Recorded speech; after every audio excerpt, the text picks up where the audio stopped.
And we're going to show you this debris field and look at this tremendous tree near this home that thankfully is still standing. Now we're just going to take a little tour here, and we're going to pan off to the right, and you can see that Dominion Power is here. They're trying to restore the power. Then we're going to make our way over. You can see a Waverly police officer. That right there, you might not be able to see it. You can't see anything. You might be able to see the washing machines and the dryers.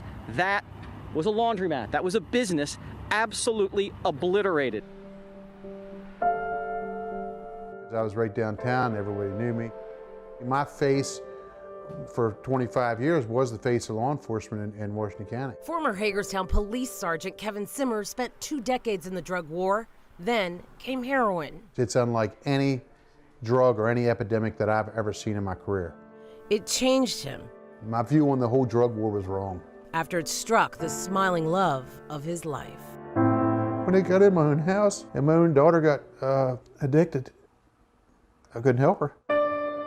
His daughter, Brooke, had grown into a beautiful athletic teenager, defiant, determined to fly on her own. When she was finished with high school, that summer is when she started to take pills. Prescription narcotic pills, opioids. The cheaper, more deadly version is heroin. I'm telling you, when it got a hook in my daughter, it robbed her of her soul. My daughter meant everything in the world to me. And she come to me asking me to please help her and make this go away. Simmers and his wife looked near and far for treatment centers. We took her down to a halfway house and dropped her off. I mean, this is a place that I wouldn't drop my dog off to. Brooke continued to relapse. I caught her sneaking out one night. She was on the front lawn in a fetal position, begging me to shoot her because she said she couldn't stop using it. Brooke eventually was sent to jail for possession of needles. 3.5 months behind bars meant 3.5 months with no heroin. She was using a gram of heroin a day before she went to jail. And we talked, if you go back to use it, if you try to use a gram now, it's going to be toxic. Brooke went to her dealer's house 10 days after she got out of jail. Heroin's hold wasn't finished. So then they get her more heroin. About 2 or 3 hours later, and they shoot her up again. And at this time, she overdoses again. They threw her out of the house. She got in her car and managed to drive to a church where she used to play basketball. And on the church parking lot, she crawled in the back seat of her car and she died there from the overdose of heroin. Brooke was 19 years old. Listen, I'm very proud of my daughter. I'm proud to fight the fight that she put up. She lost the fight. She died as a heroin addict. I'm here to tell you she was not a bad person. I try to think about the end goal. He holds on to his now firm belief that for 25 years as a police officer, working narcotics and such, I feel like I was wrong. I mean, I locked up people that were in the same shape as my daughter, and they needed help. Simmers is raising money now and building a 5,000 square foot home in Hagerstown for women in substance abuse recovery, appropriately called Brooke's House. Even though she's gone, we're trying to do right by her. Like I say, she didn't want to be a drug addict.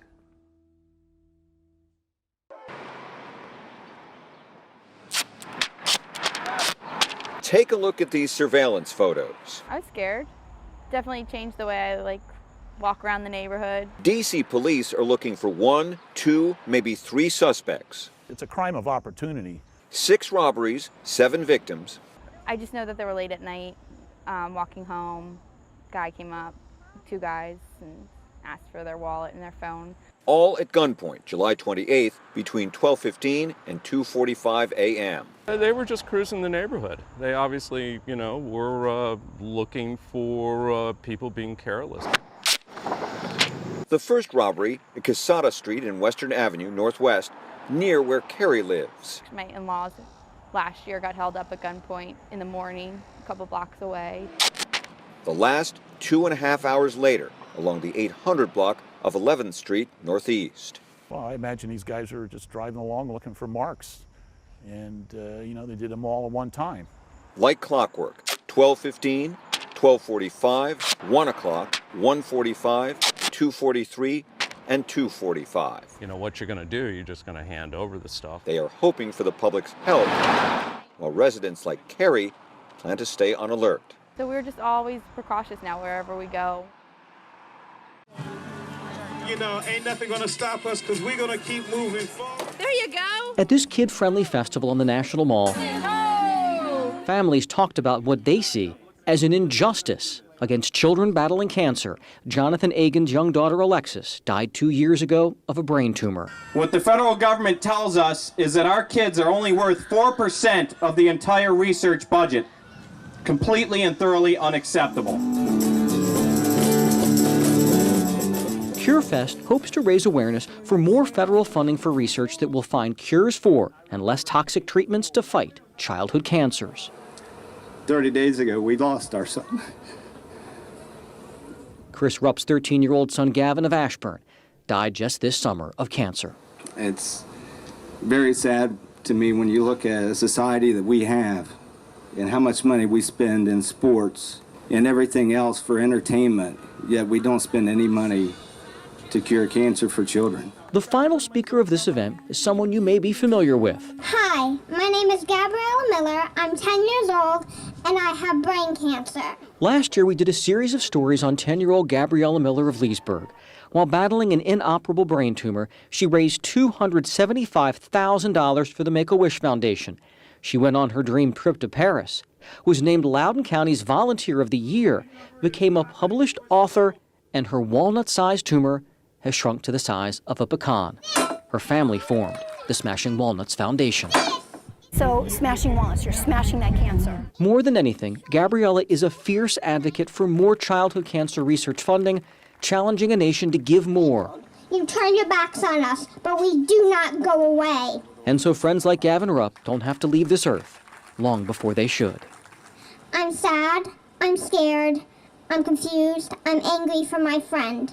I cannot bring him back, but I can fight in his honor.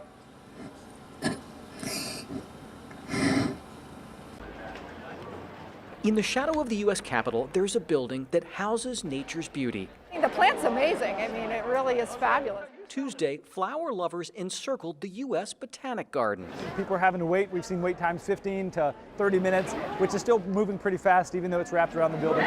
They came in droves to witness history. So the bloom can stay open once it starts for about 24 hours up to 48 hours. Some are impressed by the size of Amorphophallus titanum at 7.5 feet tall. It is very tall, taller than me, and I'm very tall. But most are drawn here for the smell of a plant. It definitely smells like something rotting. Affectionately known as the corpse flower. So the most recent smell has been kind of a rotting trash, rotting fish smell, but that's definitely changed throughout the days. Maybe like hot garbage, kind of wafting. I'm not breathing, trying to hold it in. You can still smell it for sure. Oh, it stinks. Just check out the look on this reporter's face when a wave of rotten dead things hit his nostrils. This particular plant, which houses hundreds of flowers, took 6 years to bloom. It smells roadkill-y and it smells bad. The corpse flower produces heat that pushes stench through the air, attracting pollinators. Over there, it's not too bad, but right here, it's real dank. And in this case, a lot of patrons. Yeah, it's well worth it, and it is sort of a wacky thing that people will line up to smell, a rotten flower. Jay Korf, ABC 7 News. Well, Arlington National Cemetery is a very powerful place. The magnitude of a nation's sacrifice can be found in Arlington, Virginia, where rolling hills of marble flow beyond the horizon. There's no shortage of people who are willing to make the sacrifice. Dennis Toscan's father, Fred, a Marine who served in World War II, Korea, and Vietnam, is buried here. Today it's a special occasion simply because it's Memorial Day. So we get to honor him, and we get to honor all the men and women who served. Each headstone tells a story of service and, in many cases, of sacrifice. It's a very emotional day. Teresa Bullock is a Gold Star mother. That's for my son. It's a pin that's hard to put on. Everything changes. Her 28-year-old son, Christopher Webb, lost his life in Iraq in 2007. She traveled from California to tell him this at his gravesite. That I love him, that I'm proud of him, and he will never be forgotten. Here, mothers grieve for sons sons for fathers, and fathers for daughters. Well, this is her helmet. Inside the Women's Memorial, Steve Ellis points to a display for fallen servicewomen that features his daughter. We lost Jessica 5 months into her second tour in Iraq. The combat medic saved countless lives in Iraq, only to lose hers on Mother's Day in 2008. This year, red petals were placed in a pool to honor women who never came home from war, not far from rows of green and white, where generations of Americans now rest, so we can be free. Jay Korf, ABC 7 News. For Sylvia Olivares, digging out of 2 feet of snow is her first priority. We've been here for like 4 hours. But once she clears a path from her front door to her car, she probably will not make it out unless conditions quickly change. The streets are very blocked. There's no way to get out of here. It's very bad. Residents say the piece of equipment used to clear this hilly neighborhood broke down. This man literally spent hours trying and failing to maneuver his front-wheel drive car up an incline piled high in snow. We're traveling in a 4-wheel drive vehicle, and it was even challenging for us to get around. From interstates to side streets, sidewalks to schools, the Big Dig is in overdrive. The next great test? Clearing hundreds of parking lots and unearthing thousands of buses that belong to Northern Virginia school systems. Fairfax County Public Schools hope to open by Wednesday. I think they're off for the week. Yet Sunday, Irving Middle School's hill was packed with students of all ages. Everybody's enjoying a good snow day. No one was contemplating their next quiz or worrying about turning in an assignment. Their only focus, staying upright. It is not a smooth ride. If you give a few minutes, the kids are flipping and turning all over the place. And they are loving every minute of it. I want my baby. The heartbreaking cries of a mother racked with grief, painful to hear, nearly impossible to comprehend. Her 2-year-old daughter, Dynasty, her only child, is gone. My daughter was my everything. She was my everything. And all I ask is just please keep me in your prayers. The accident happened Saturday afternoon at the intersection of Old Chapel and Laurel Bowie Roads. The toddler was crossing the street with her grandmother when they were struck. Dynasty did not survive, but witnesses say they did what they could. So many people came to help. We were telling her to stay awake, not to close her eyes. We were all begging her to stay with us. Her crying got quieter, and she started to close her eyes. The grandmother survived but had multiple injuries. Just out of the hospital, she came back to the scene for the first time. She has a broken collarbone, 5 broken ribs, and a punctured lung. Dozens came out to this candlelight vigil to honor the 2-year-old and support her family, including the paramedics who tried to save her. You guys did everything you possibly could.